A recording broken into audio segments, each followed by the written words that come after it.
Awesome. So this has our SustainSouthCarolina.org website on it, but want to go back to the first screen that I had. And things always work out so beautifully there we go. When you practice them. Okay.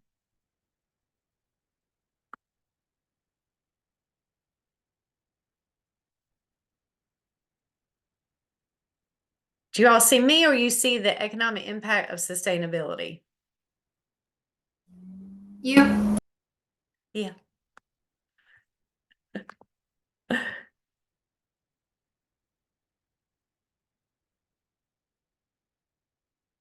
Now we see your slide, Cynthia. Yay. From the beginning, I hope. Awesome. So if you have joined today, hopefully you intentionally joined for Capitalizing on the Sustainable Revolution Technical Assistance event, where we are spotlighting two of our members. That is the USC Darla Moore School of Business and also Upstate SC Alliance. And we have 1 hour that is jam-packed full of great information for you. To kick it off, I want to tell you a little bit about Sustain South Carolina, and please encourage you to go to our website and learn more. We will also have up on our website opportunities to join, but our events are on there, jam-packed in 2024. Also, what are the benefits of being a member? To back it up a little bit, Sustain South Carolina is the vision of our founder, Ethel Bunch, and she wanted to create an economic development organization to help with reducing emissions, water use, waste, and offsetting overall carbon footprint. So our focus centers on keeping those sustainability dollars right here in South Carolina, bringing in new investments and jobs, supporting economic prosperity, while conserving our invaluable and beautiful natural resources. So that's what we call the intersection of commerce and conservation, which is where Sustain South Carolina lies. We have a roadmap to Sustain South Carolina, which is our strategic plan to fully develop 7 accelerators. Those accelerators are partnerships for economic prosperity and quality of life, affordable, reliable, and sustainable energy, the new STEM, future skills workforce, capitalizing on the sustainable revolution, which is what we're going to be talking about today, the circular economy, building a resilient state through land and water action platform, and finally, our 7th accelerator, global to local, meeting goals at the local level.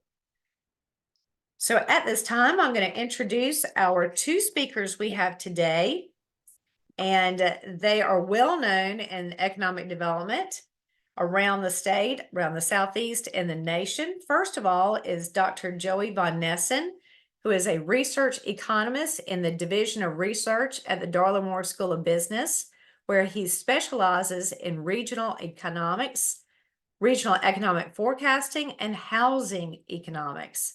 He regularly conducts a wide variety of economic impact analyses, feasibility studies, and independent market research projects for clients in both the private and public sector. Dr. Von Nessen engages in industry-level and regional economic forecasting for organizations at the state, national, and international level. He has served as lead researcher on projects with clients as diverse as Sunoco, Blue Cross Blue Shield, Michelin, Boeing, and the Savannah River National Lab, among others. He has also been the recipient of many grants from both local and national sources, including the U.S. Department of Energy and the U.S. Department of Defense. Dr. Von Nessen is a frequent speaker for business and government leaders throughout the Southeast, providing economic information about business, housing markets, and local economies. He also makes frequent media appearances to discuss various local economic topics of interest. Dr. Von Nessen holds a PhD in economics from the University of South Carolina and a BA in economics from Furman University. So, want to welcome Dr. Von Nessen.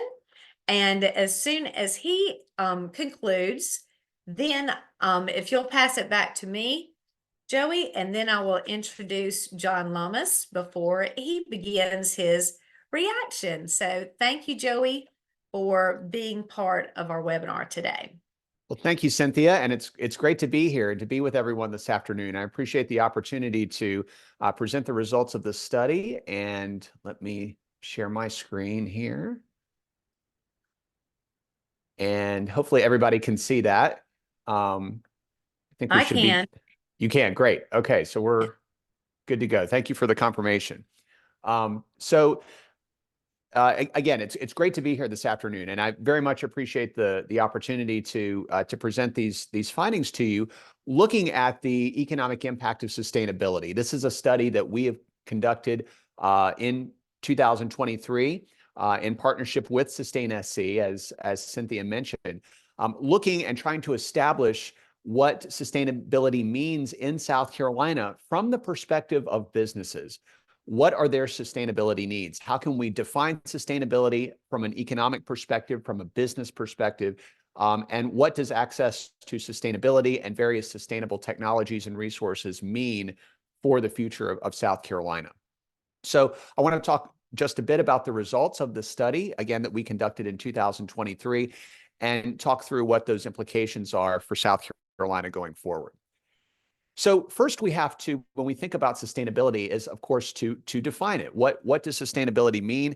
That is a broad term that we want to provide some context to first.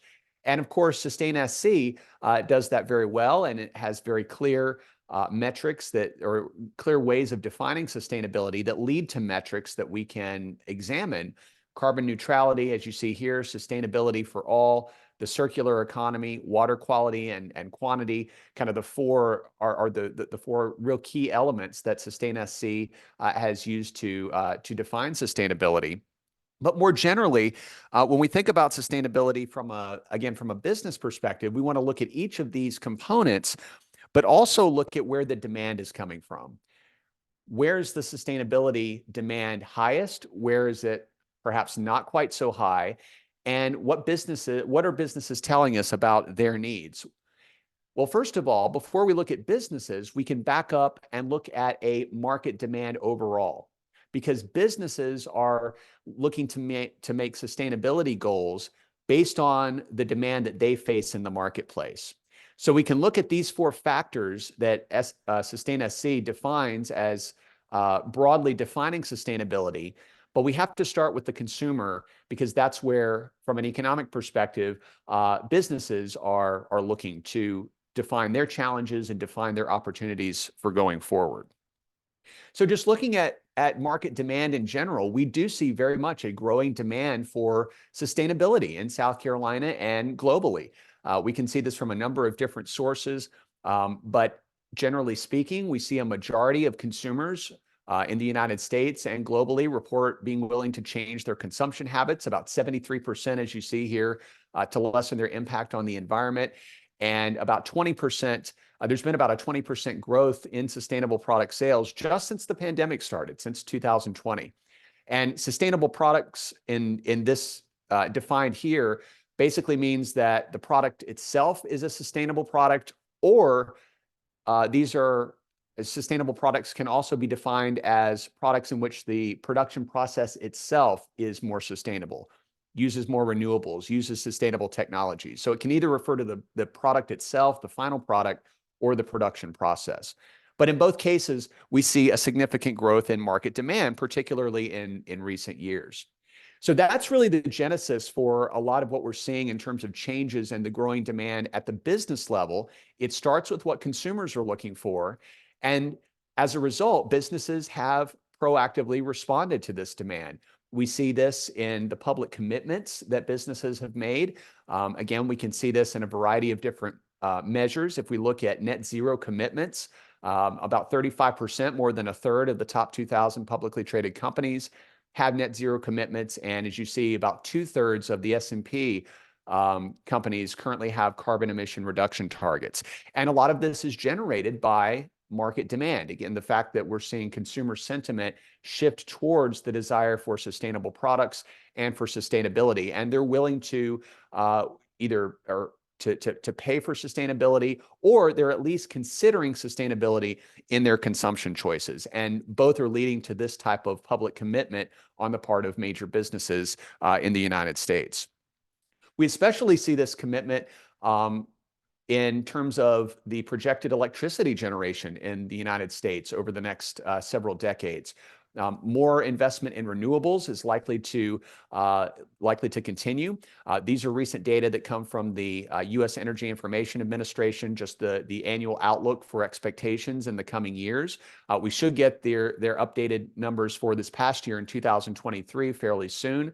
But again, as you can see, total electricity generation, renewables, the dominant factor here, and solar within the renewable portfolio, solar overwhelmingly number one in terms of the likely increased production as a result of increased demand. And that especially impacts us here in South Carolina, where solar has a very favorable approval by South Carolinians, according to a lot of recent data.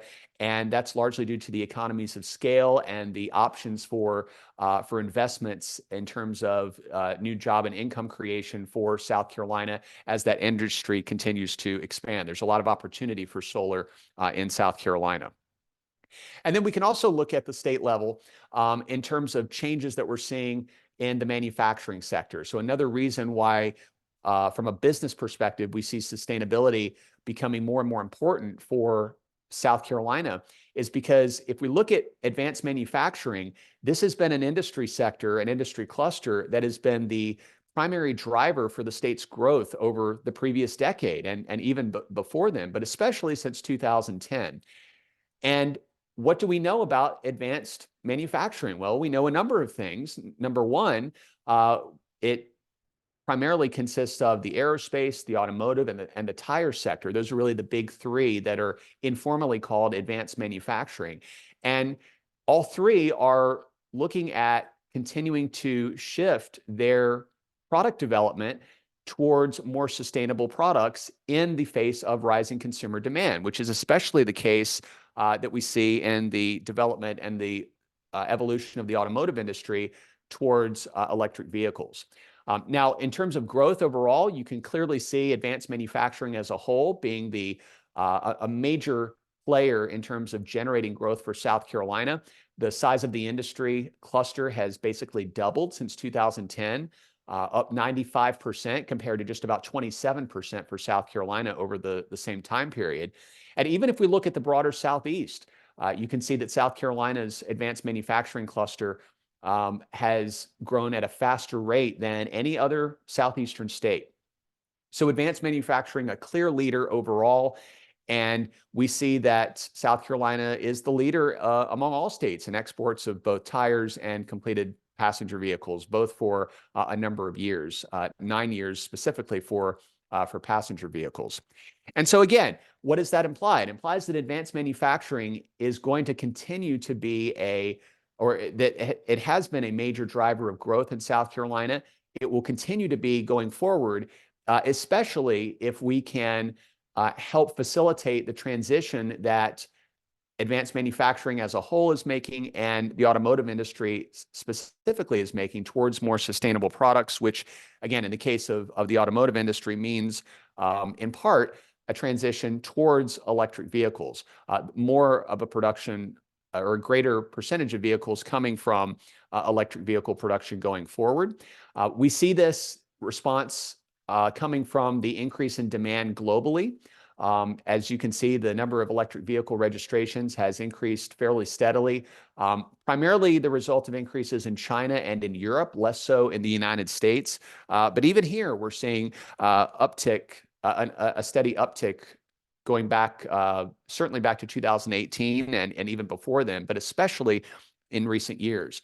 And so South Carolina has to respond to this demand because we are an export-oriented manufacturing state with the bulk of the production of vehicles in South Carolina being exported to global markets, particularly China and Europe. And you can see that here, just in terms of the percentage of motor vehicle exports by destination. You can see the bulk of that goes to Europe and to Asia, particularly China. Now, we have seen some pullback in demand in electric vehicles in the last 12 months. That is certainly true. However, we still expect to see this general trend towards the adoption of electric vehicles continue as we move forward. And much of the pullback in the last year has largely been the result of recent macroeconomic factors, mainly rising interest rates, because we also have to keep in mind that electric vehicles are still a luxury good in terms of their cost structure relative to internal combustion engine vehicles. That's changing a bit over time, but when we see an increase in interest rates, that basically increases the price of luxury goods. And so that's going to taper demand. So the point there being that even though we have seen a tapering of demand in the last year, we still are likely to see the continued long-term trend that we see here in terms of the evolution of the market, and thus something that South Carolina and the advanced manufacturing industry has to respond to.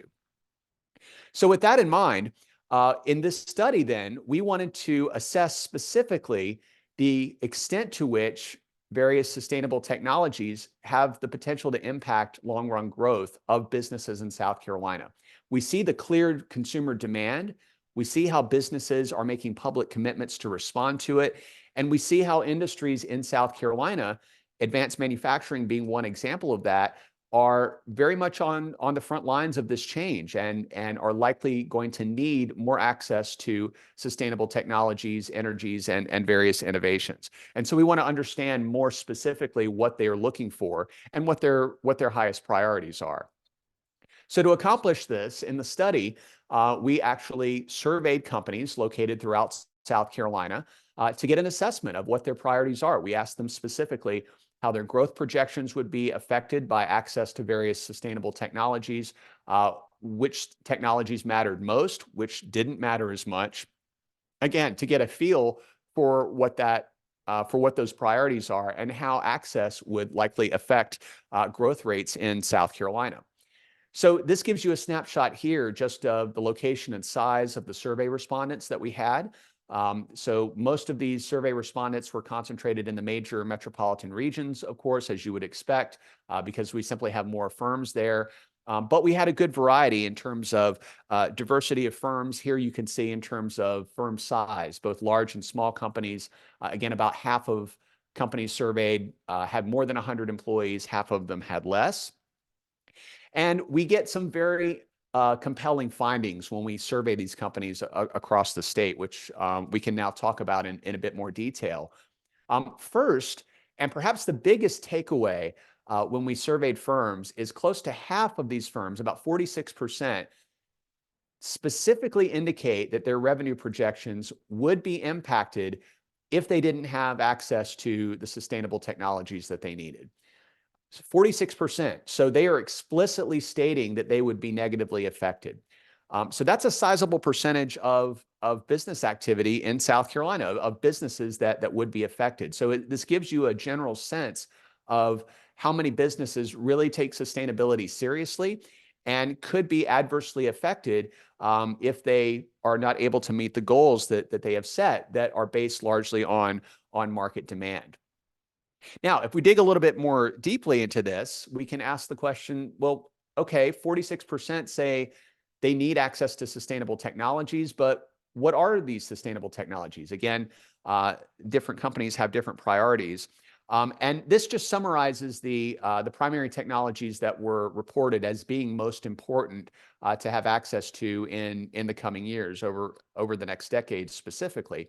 I draw your attention here. You can see the two arrows, electric vehicle infrastructure and battery storage innovations combined make up a significant component here, ranked 2 and 3. So of course, this reflects the the broad shift towards electric vehicles in manufacturing and auto manufacturing specifically. But those are not, despite the fact that that is a major transition that's happening within the manufacturing industry in South Carolina, that is not number one. As you can see, number one is basically related back to the circular economy, that component that Sustain SC talks about as one of the major pillars of sustainability in South Carolina. But basically, this boils down to waste management, right? What do recycling technologies look like? How can we more responsibly deal with waste products that are created in the production process or with the products themselves? So that, again, the only category where we see a response of higher than 50%. So more than half of firms that need access to sustainable technologies saying that this is a major concern of theirs is concern over waste disposal and recycling and all of the elements of the circular economy that go along with that. Now, what about energy sources themselves? Are there major differences in response rates here? And the answer, absolutely yes. Which clean energy categories rather, do we see companies most likely to say they are looking for access to or need more access to? Solar ranks by far number one. Again, far and away leading any other option. And this goes back to what we were talking about previously, how solar energy is becoming more economical in South Carolina. Being able to take advantage of economies of scale, there's a lot of opportunity there. In South Carolina for the development of solar for a variety of reasons, and companies recognize that, and they clearly are responding to that in terms of what their needs are as we move forward. We can also look at the industries in terms of where we see the highest response rates in terms of yes, these companies do need access to sustainable technologies. The big three, the three industries most likely to say yes, as you see here, utilities, information services, and manufacturing. Utilities, not surprising, of course, because they are the ones that are actively looking to shift to a greater renewables portfolio, solar being a dominant factor there. Manufacturing, we've talked about, particularly in the automotive sector and all the related elements there, but not exclusively, the tire sector as well, and also aerospace. And information services is another sector. And this is primarily where we talk about or look at data centers, right? And data warehousing, which have significant energy usage. So when you're looking at data centers, you're looking at energy usage there. If we're going to be talking about sustainability in any type of data warehousing or data center, they have to be very careful about where their energy is coming from, what that profile looks like. And again, that feeds right back into the utility sector. So those two very intimately related in terms of why they are and where they're looking for these sustainable technologies. We'd see also a representative, or rather we see representation among all firm types as well when we look at employment size. So again, just the percentage of respondents reporting that access to sustainable technologies does impact their revenue growth.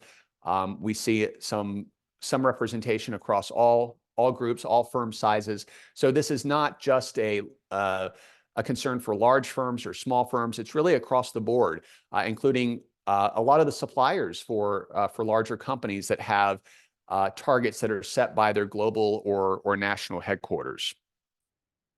So with that in mind, then, let's now turn the tables and a bit and talk a bit more about how revenue projections would specifically be affected. So we can see an overall profile of what the companies are saying in terms of what's most important to them, how that breaks down by different technology types and different firm types. But it's important to specifically see as well, what does this mean from a practical perspective? When we say their revenue is going to be affected, their revenue projections will be affected, what does that mean numerically? How can we quantify that?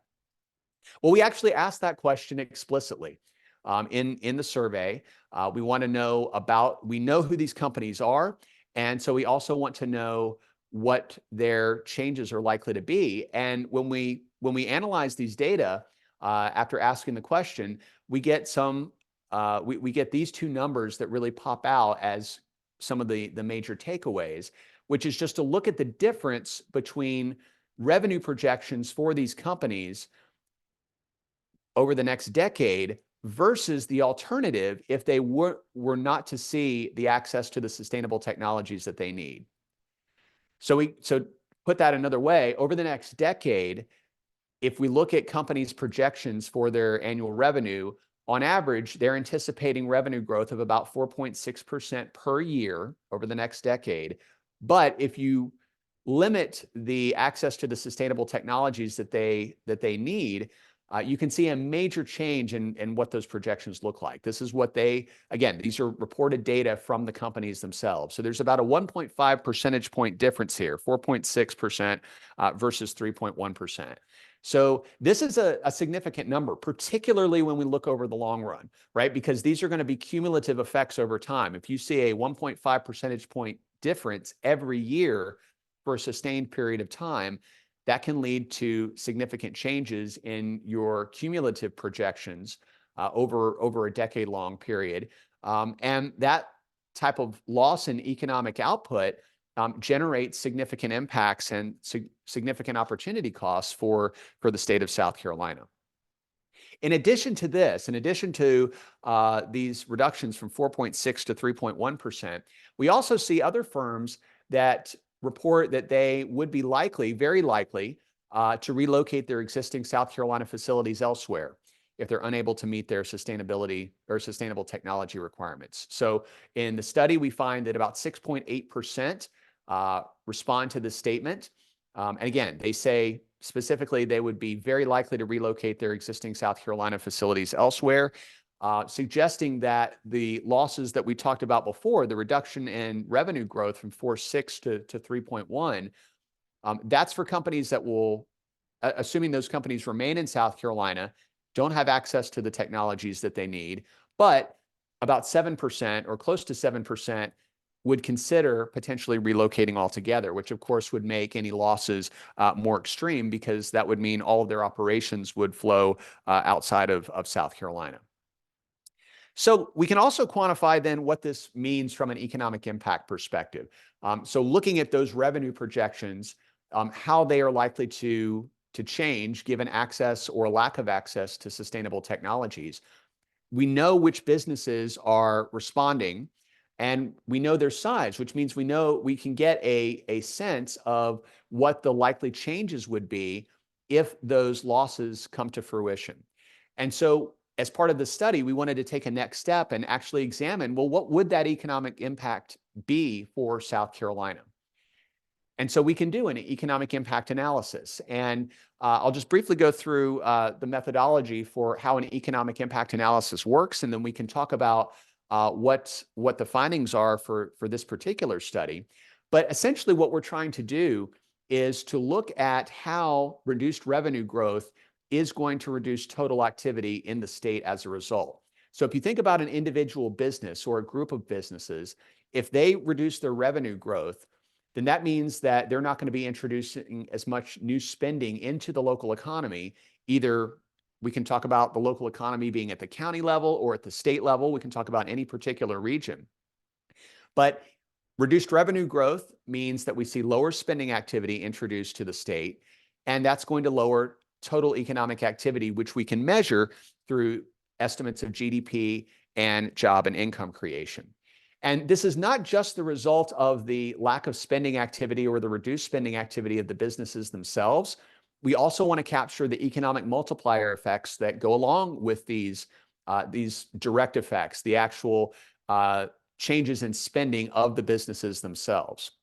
So you can think about any business that reduces its revenue over time, and what that means, or revenue growth rather, what that means is that it's not going to be introducing as much new spending with local suppliers, which means those suppliers won't see as much of an increase in demand.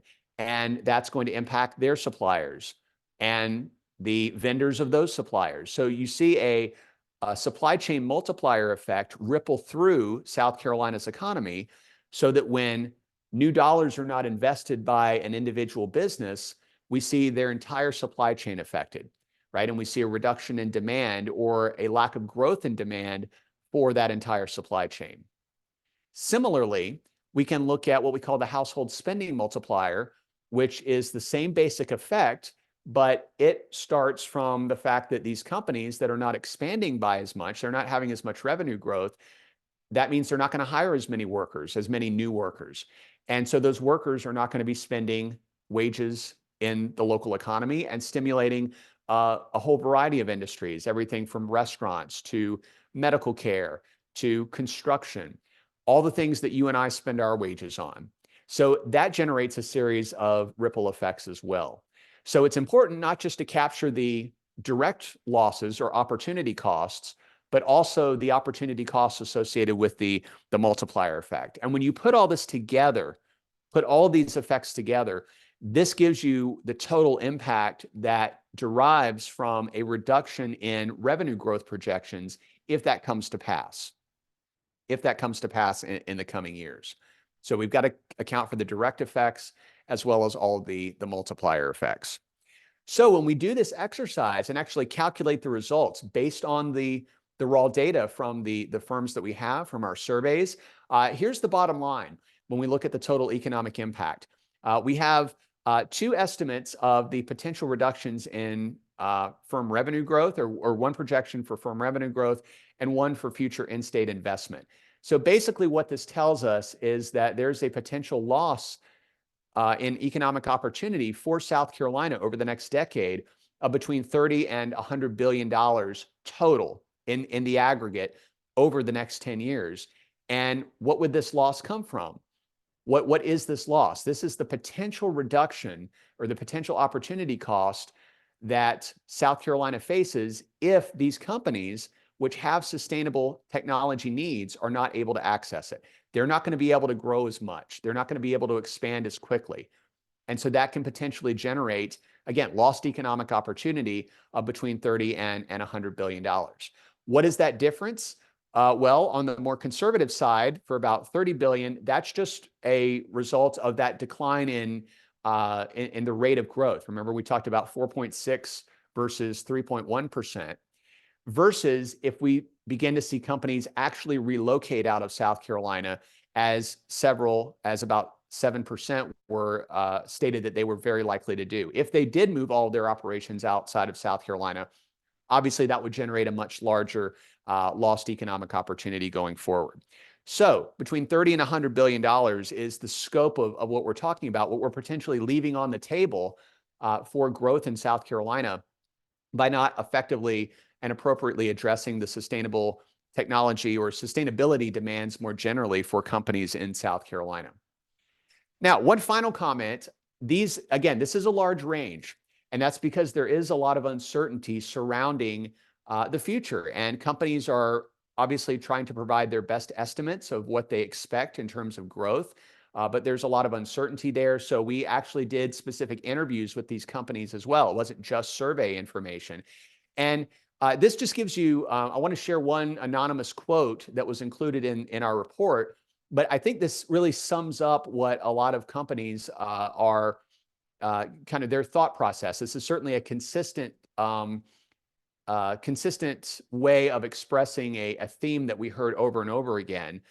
This specifically is a comment that comes from the manufacturing sector, where we had a respondent say, "We've invested so much in South Carolina, it's unlikely we would relocate elsewhere. However, without having access to renewables that would allow us to meet our sustainability goals, our company would probably look outside the state when making future investment decisions."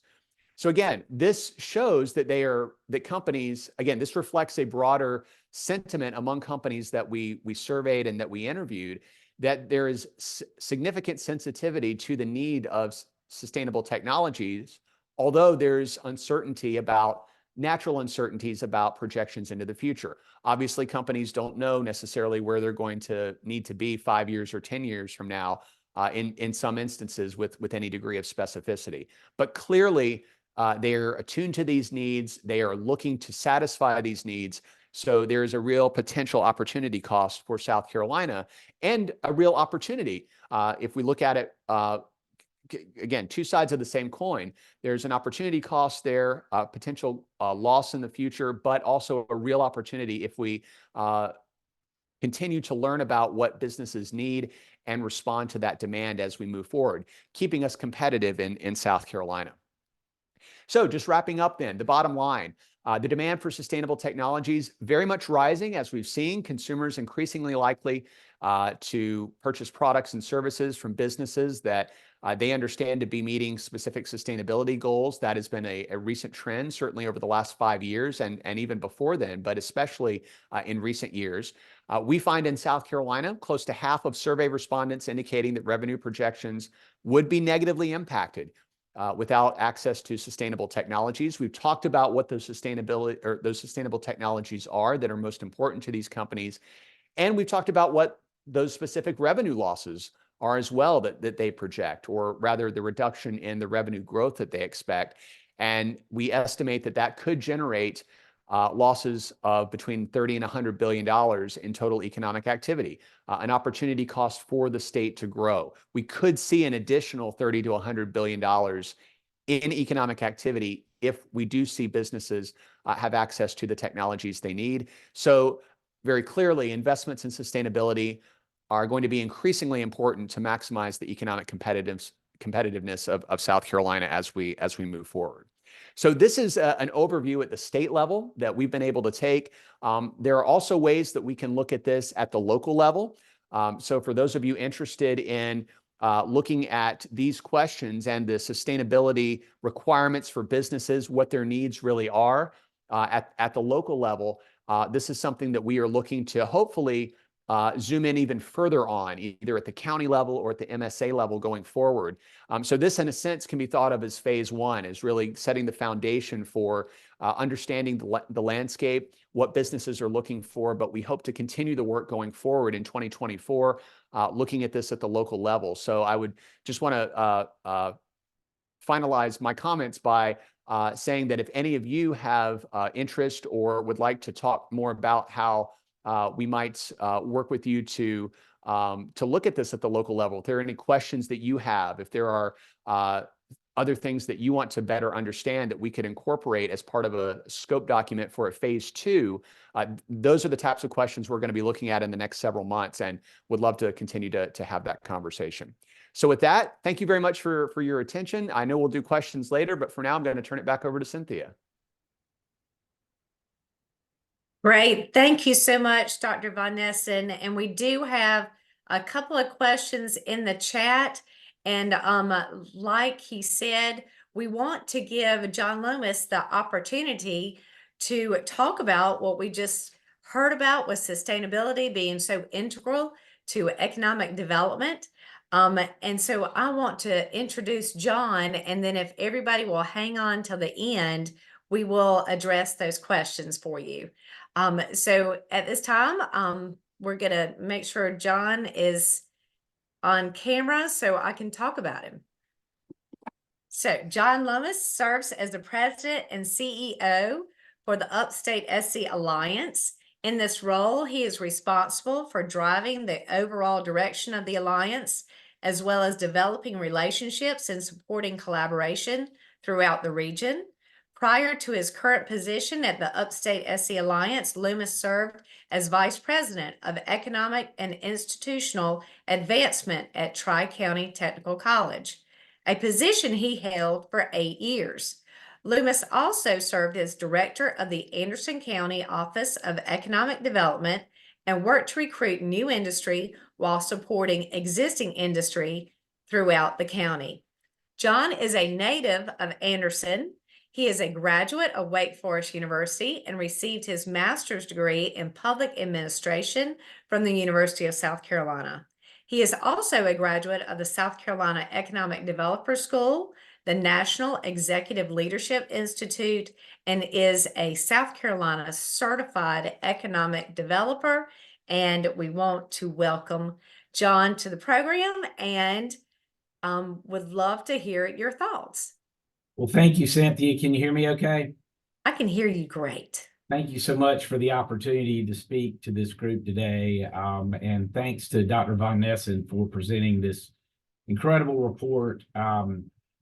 I joined the Sustain SC board recently, and I did that because I think that sustainability is very important to what we do in economic development and how we move forward. And I really think that in looking at this report, it becomes very obvious that South Carolina is going to have to embrace sustainability, not just because it's the right thing to do, but it's what we need to do to be competitive moving forward. And I agree with that for economic development as well.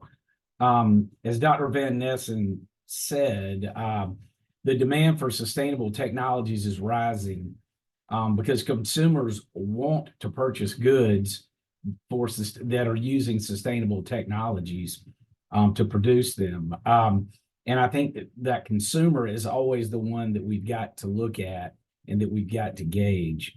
Investments in sustainability will increasingly be important in order for South Carolina to maximize competitiveness moving forward in the global economy. As we are talking with companies both on domestic and international level, particularly companies from Europe, the sustainability, renewable energy, carbon neutrality, these are questions that are on the very forefront in most every conversation that we have. What is South Carolina doing to be competitive in this area? And I'll talk a little bit about that in a minute. Energy availability is in pretty much every ranking now from Area Development, Site Selection Magazine, and others for economic development prospects. We're seeing projects now that want 20, 50, 100 megawatts of power. We never saw those before. So that comes in this equation with also the interest in renewable energy. So we really have to look at that. And if South Carolina is going to continue to be competitive, we really need to have a plan in place for renewable energy, which I think we're getting there. South Carolina can really take advantage of this, though. We have such great examples. Our automotive industry is moving to electric vehicles. You know what Volvo has done and what BMW has done, and then Scout Motors coming in and others. And the manufacturers themselves are driving renewable energy sources for what they utilize. And they want to reduce their carbon footprint. They're in the electric vehicle market, and they want to show that they are practicing sustainability. Also, as you heard from Dr. Van Nessen, 46% of South Carolina companies surveyed indicate that their revenue projections would be impacted without access to sustainable technologies, which is huge. Regulatory changes producing sustainable technology opportunities worldwide generate more business opportunities for South Carolina and the upstate because of our great number of engineering graduates and those employed in engineering and in advanced manufacturing companies. We can truly be in the forefront in South Carolina if we do truly embrace sustainability. I want to talk about a few examples. Of course, we know the great work that Sustain SC is doing right now to connect businesses with groups that want to protect the environment. And we're really going from regulation to collaboration. And that's what Sustain SC talks a lot about.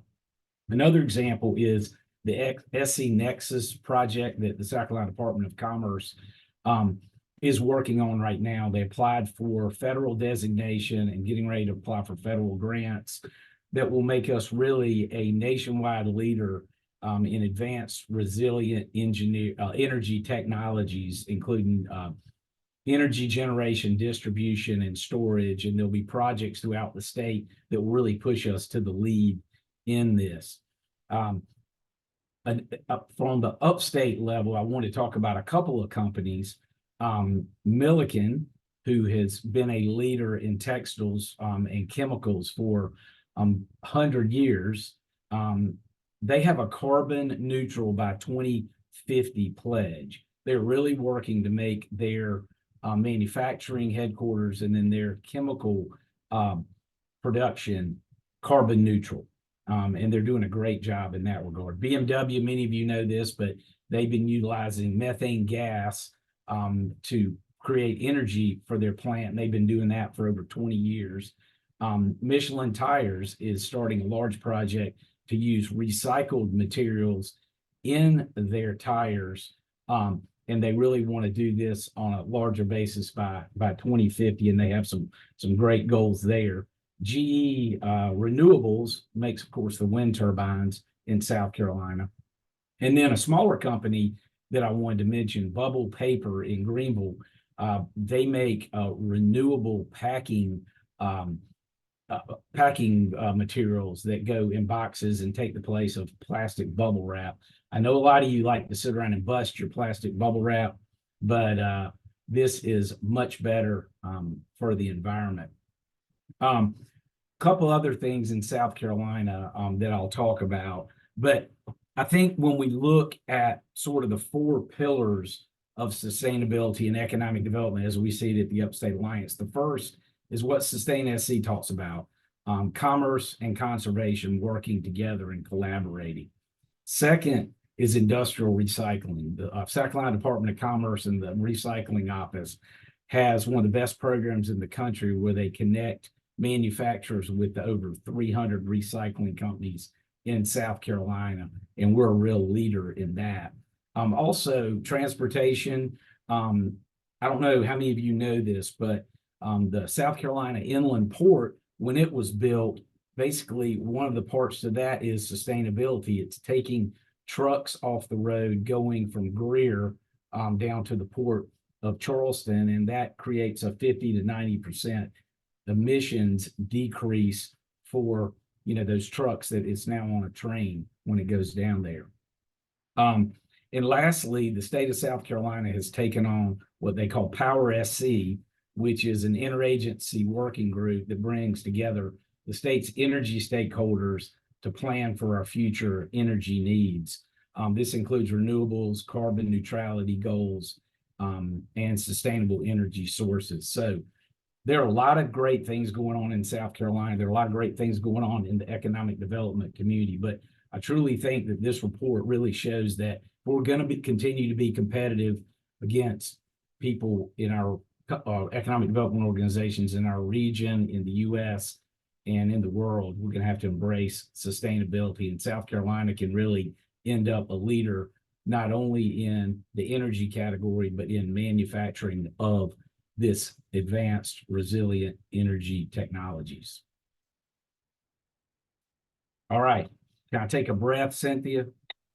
Absolutely. And thank you so much for your economic development perspective on how important sustainability and the emerging technologies that come into the sustainability space are.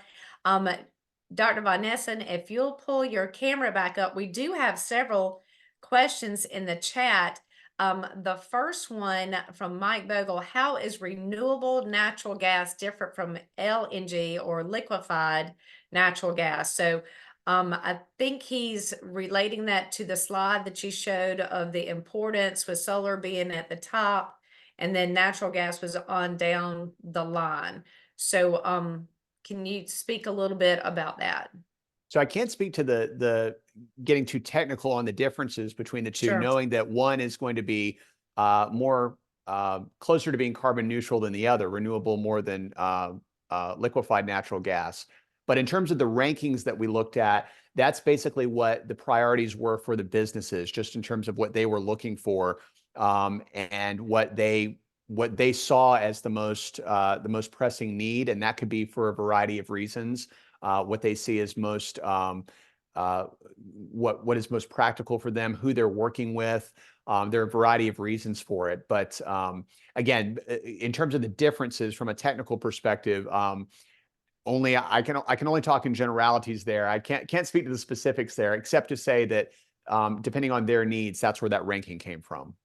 Right, that they are interested in general in renewable natural gas, and that could come in 3 or 4 different forms. The next question: what do you consider key barriers, legislatively, commercially, economically, or culturally, to further commitments to investment in sustainability, innovation, technology, and/or practices? And what are the keys to unlock these barriers to help us overcome them? So I So, think, yeah, go ahead, John Sylvia. or Joey, either one, it's really, it puts in there society, culture, politics, how can we as a state come together and collaborate and work together? Yeah, I guess I'll take a first crack at that. I would say in general, from what we've seen, uncertainty is really the biggest roadblock from a practical perspective, because the technology is evolving so quickly in some cases, and the market is evolving so quickly that it makes it hard for companies to assess what market demand is going to be like just 2 or 3 years from now, much less 10 years from now. We know the general direction that we're going in. And so I think, to John's earlier point, having that coordinated strategy of saying, well, if we go in this direction, if these are the goals and we see progress in by this particular metric, then here's where we need to be. If we see movement in a second direction, this is where we need to be. So what are the different options? What are the different realistic possibilities, given the uncertainties around the rapid development of technology? And then how do we strategically and proactively set a way to be prepared for each of those eventualities? And I'll say too, to answer a little bit of that question.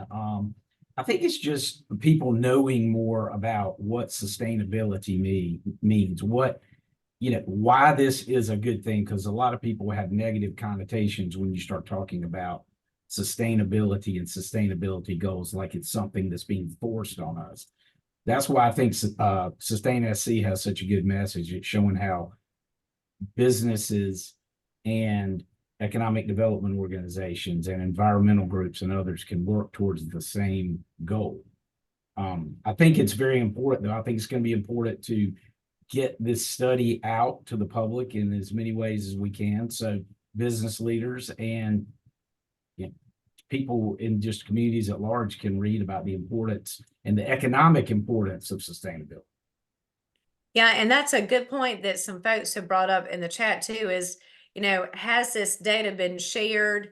How are we going to share this data? So definitely we're going to be putting the report on our Sustain SC website so that people can go to look at our page and see all the different things that we're involved in, and this study giving, us data and science behind it.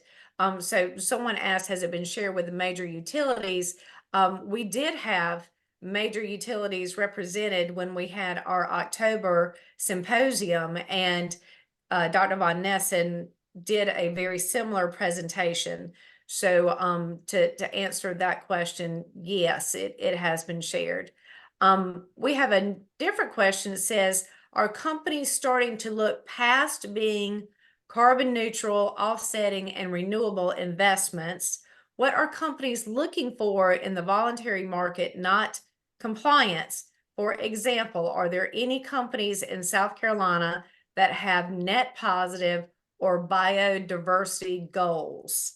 And yeah, so John, being in economic development, have you had conversations with prospects or existing industries that are interested in, offsetting, renewable investments, the things that she's talking about here?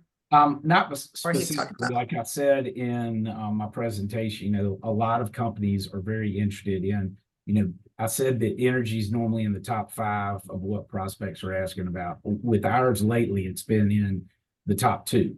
So a lot of conversations about what's the plan in South Carolina for sustainability and energy, renewables, carbon neutrality, because that is, when you look at international companies, that's more embedded over time in them.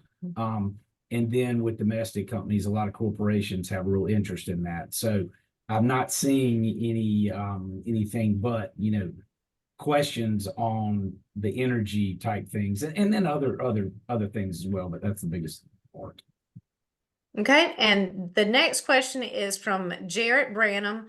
Beyond the interest of clean and affordable energy by manufacturing and attracting new corporations, can you speak to the impact of not providing clean and affordable energy to other major industries such as forestry and healthcare. So we'll pitch this one to you, Joey.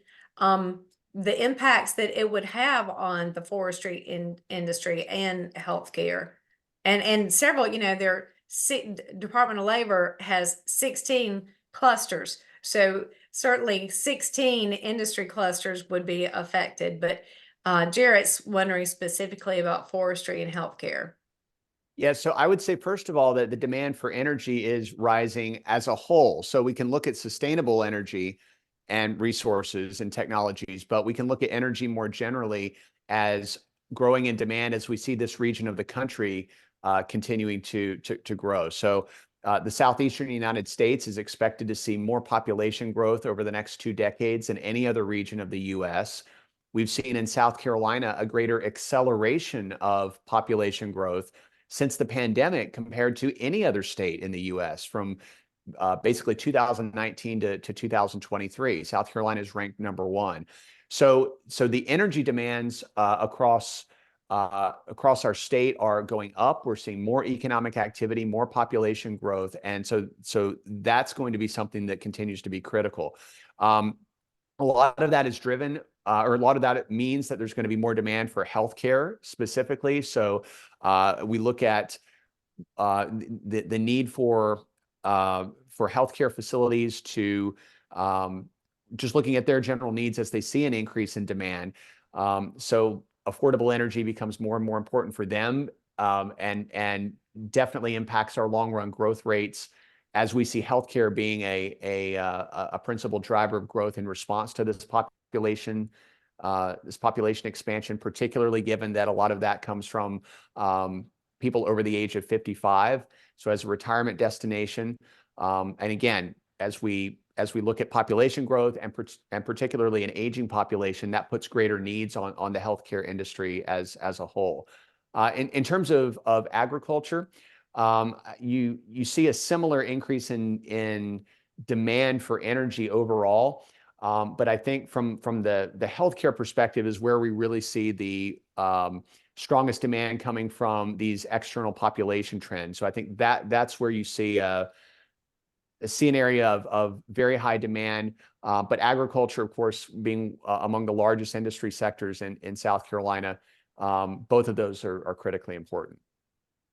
Thank you, Joey. And we're almost at the end of time. But I did want to make a couple of comments. We've got like 7 or 8 new messages, questions in there. We will take these and incorporate this into our response so that we're able to answer as many questions as we possibly can. I did want to give the floor to Hope Freeman with BP. And she is our 2024 chair of the board of directors for Sustain SC. So Hope, if we can get your camera and your microphone on, we're going to let you close us out. Well, I've been madly typing in the chat with Mike Bogle about LNG versus RNG. So if y'all want more detailed answers about that, please go take a look and I'll keep going on that. But thank you so much to everybody for being a part of this. I'm not turning my camera on because my Wi-Fi is being wonky today. But we really appreciate the wonderful turnout, the great questions, the good conversation. Thanks to Joey and John for participating. Thanks to Cynthia for getting this on the calendar. And we're looking forward to having several more over the coming months. Lots of fun announcements coming up in the next few weeks with Sustain SC too. So please keep an eye on your socials, on your email, and on our website. And if there's any opportunities for us to work with you or your companies, please don't hesitate to be in touch. Looking forward to a great year. Awesome. Thank you, everyone.